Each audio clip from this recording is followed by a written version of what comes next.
What's up, DC fans? Today we're going to talk about who's in and who's out on James Gunn's new DCU.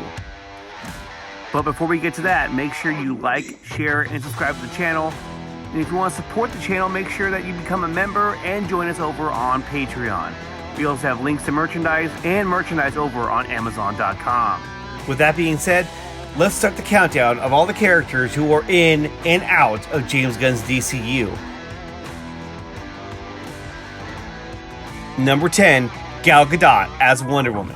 After positive talks with Peter Safran and James Gunn, subsequent reports have poured doubt on the situation, and Wonder Woman 3's active development is currently not in active development. Gal has made statements that she's had great talks with Peter and James about actively working on Wonder Woman 3, but from the looks of it, the fact that we're getting a prequel to Wonder Woman series, Paradise Lost, it looks as though Gal's on the way out and a new actress could be on the way in. In a recent post by James Gunn on Wonder Woman Day, Eliza Gonzalez responded to those posts by saying, "This image is the one," which started rumors swirling around the fact that maybe she could be the next Wonder Woman. So as for Gal Gadot, based on all the reports and the writing on the wall, it appears that Gal Gadot is out as Wonder Woman. Number 9, Jason Momoa as Aquaman. With Aquaman and the Lost Kingdom set to debut this December, many fans have been confused on the fact that is Jason Momoa going to continue to play Aquaman in James Gunn's DCU? Momoa posted this video of himself leaving the DC Studios office, excited as hell after talking with both Peter Safran and James Gunn.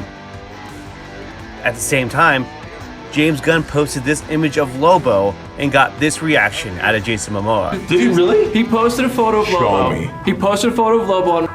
Well, everyone knows I'm a comic book fan, and so the comic that I collect the most, and I have every comic there is, you can do your research and find out what it is. All arrows are pointing towards Jason Momoa coming back to the DCU, but not as Aquaman. Instead, as the bounty hunter Lobo, which would be an awesome move for Jason Momoa, as he looks exactly like Lobo. So in conclusion, Jason Momoa is out as Aquaman, but in as Lobo. Number 8, Ray Fisher as Cyborg. Since the release of Justice League 2017, when WB completely butchered his role as Cyborg, Ray Fisher made it public that he would not be in any production associated with Walter Hamada. He also demanded apologies from Walter Hamada, Toby Emmerich, Jeff Johns, and John Berg to those involved in the Justice League 2017 investigation. Ray Fisher saw the writing on the wall, realized they were not going to bring back Zack Snyder or restore the Snyderverse, and instead chose to take a stance for what he believes is right and fair, and is now a part of a new franchise in Zack Snyder's Rebel Moon, as a new character named Blood Axe. With that being said, Ray Fisher is out as Cyborg for all the right reasons, and in with Zack Snyder's Rebel Moon, which I cannot wait to see on Netflix later this year. Number 7, Ezra Miller as The Flash. After dozens of directors and multiple rewrites for the script, The Flash finally debuted in 2023 to dismal results. Its box office result was $280 million, which was barely enough to cover its overall budget, including marketing. With its low performance at the box office and Ezra Miller's controversial actions out in public, it goes without saying that James Gunn is going to want a fresh start when it comes to the Scarlet Speedster. That's why, based on the box office results, crowd reception, and his public behavior, Ezra Miller is out as The Flash. Number 6, Zolo Meridueña as Blue Beetle. Though Blue Beetle ended up with a worldwide box office of $121.5 million, it was not as well received at the box office as they had hoped. However, James Gunn has already gone on record to say that Zolo Meridueña as Blue Beetle is the first DCU character, but the movie is not canon. Now, explain how that works, I don't know, but all I know is that Zolo will return as Blue Beetle, and probably the rest of his family as well, into James Gunn's new DCU, and likely will meet up with either Ted Kord or a possible cameo in the upcoming show, Booster Gold. So as for Zolo Mariduena, he is in as Blue Beetle. Number 5, Margot Robbie as Harley Quinn. Like another character on this list, Margot Robbie has survived multiple regime changes, and she has appeared in multiple films such as Suicide Squad, Birds of Prey, The Suicide Squad, and even mentioned in Zack Snyder's Justice League. With her ongoing popularity, and the fact that James Gunn has already said that he's got more projects for Harley Quinn, I think it's safe to say that Margot Robbie as Harley Quinn is in James Gunn's DCU. Number 4, Viola Davis as Amanda Waller. Like Harley Quinn, Amanda Waller has survived all the regime changes and has been one of the more constant characters within the DCEU. The fact that she appeared as a strong, prominent character in James Gunn's The Suicide Squad and in Peacemaker, James Gunn has already given her her own show in the DCU called Waller, which will be premiering in 2024. So with that being said, that's an easy one, guys. Viola Davis as Amanda Waller is in James Gunn's DCU.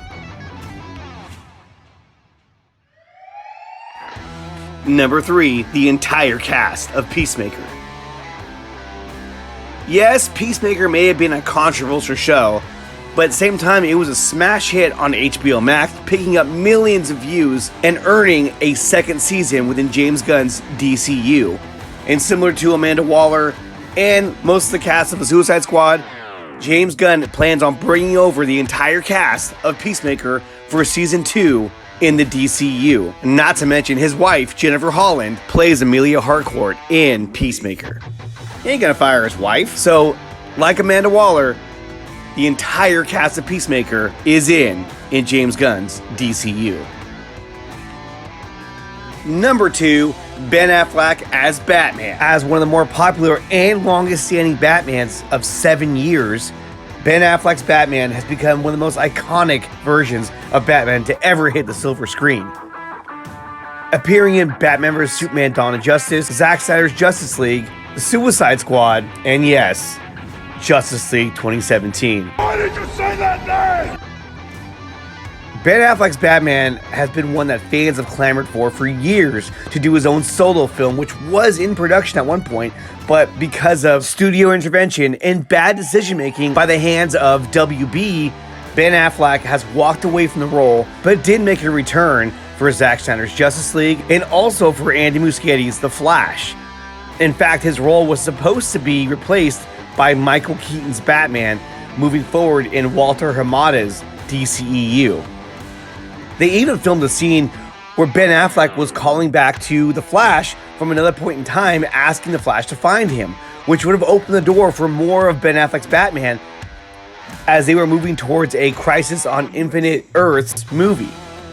But those plans have been canceled. James Gunn is in control, and James Gunn has already hired Andy Muschietti to direct his Batman film, The Brave and the Bold, which will likely recast a new actor to play Batman. So with that being said, as much as I love Ben Affleck as Batman, I think he's the best Batman that ever existed. Ben Affleck is out as Batman.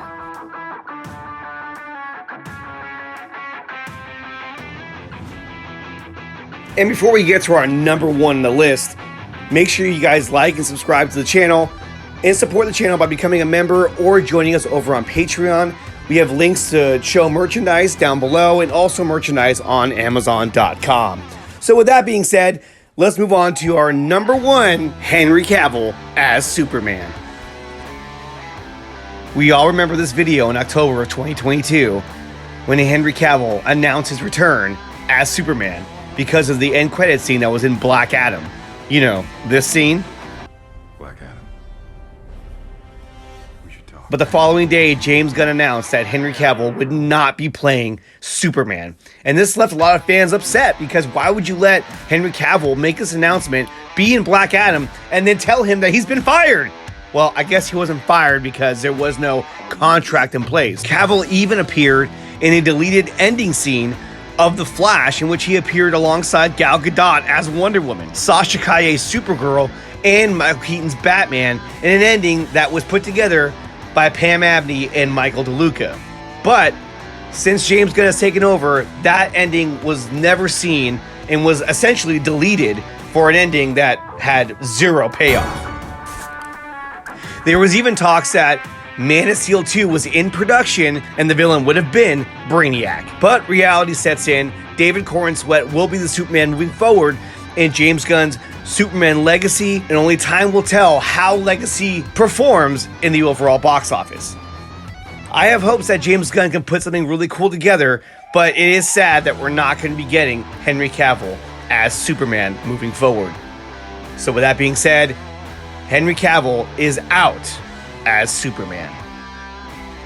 Well guys, that's going to do it for the video. Make sure you like, share, and subscribe to the channel.